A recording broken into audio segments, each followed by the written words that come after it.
This is the Lone Crater YouTube. We hope this video helps. In this video, I will show how to change Nissan Altima battery, only way. Start by parking safely and opening the hood, then locate the battery and note terminal positions. Disconnect the negative terminal first to prevent shorts, then remove the positive terminal and the hold-down clamp.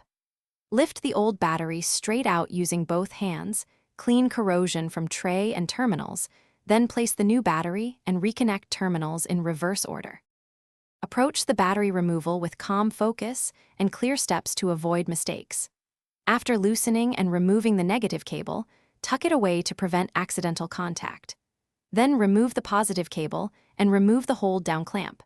Batteries are heavy, so lift with care using both hands.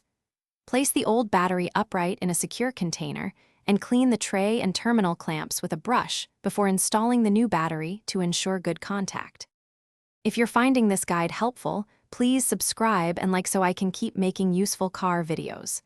Quick recommendation: the leak-proof containers I mentioned make post-repair lunches tidy and stress-free, and they were shown earlier in the video. Check the description for the link and other deals to grab a set if you want one. Thanks for the support. Now let's get back to the video. When installing, position the new battery exactly as the old one sat to ensure cable reach and correct vent orientation.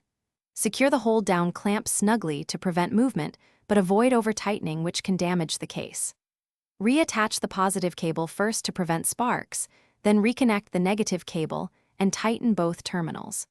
Start the car and check for secure fit, proper charging, and that accessories operate normally before closing the hood.